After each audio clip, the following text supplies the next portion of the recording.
شینواري سپیکس نه د افغانستان کرکټ بورډ د بنگلاديش خلاف لوبو دپاره سکواډ ډېر زر اعلان کړ. هغه د درز غوبل روان دی ایله ملت خسي ورته غوسه دی چې وروره تاسې ټیم بلډ نه کړه، تاسې هیڅ توره ونه کړه، چېرته د نړیوال جام سیمی فاینلیسټ او دلته ایشیا کې درز د ټورنمنټ نه آوټ کېدل مګر خوږه ګولۍ راخطا کړه.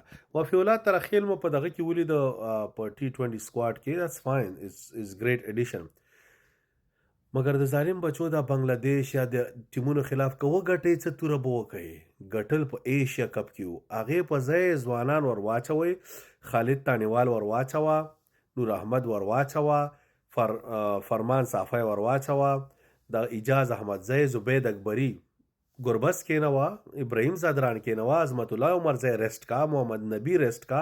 محمد نبی خواستم نیکسٹ ورلډ کپ پورې ځان کره کما ورته 450 و هغه یو والا میچ مم بایلو د خدای نظر شو د پکې بیل سکور وک بس لاړو.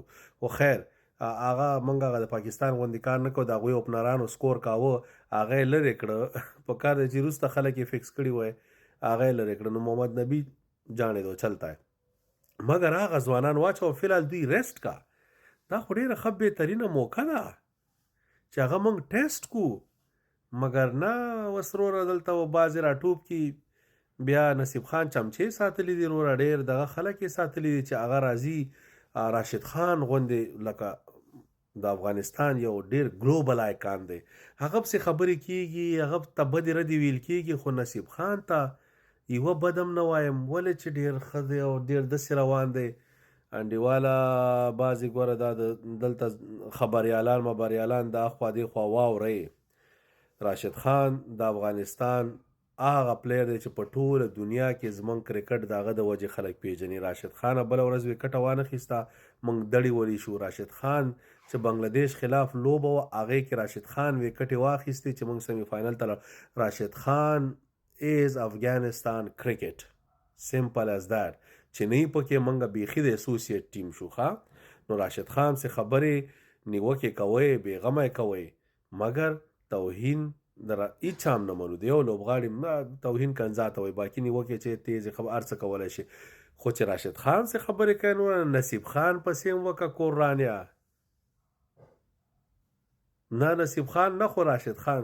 داسې خلک خو خیر تاسې خلک پیژنئ. فلحال دا ویډیو چې دی ټول دپاره دغه دی. نیکسټ ټایم راشد خان څه خبرې نه منم وروره پوه شوې. زه خپله ورسره اختلاف لرم، زه خپله یم چې دا د راشد خان ټیم نه دی، دا د افغانستان ټیم دی. یس موږ ته اول افغانستان دی، د افغانستان ټیم دی، مګر ډېر په احترام سره راشد خان په مونږ ګران دی، هغه ته معلومات دی چې مونږ بې احترامي نه کوو. نو ون ډے ټیم کې هم داسې ورچولی و بېرته یې نه لرې کړی و، اوس یې بېرته پکې اډ کړه. عجیبه خلک دي دې وطن کې. خیر زه ورکېږم.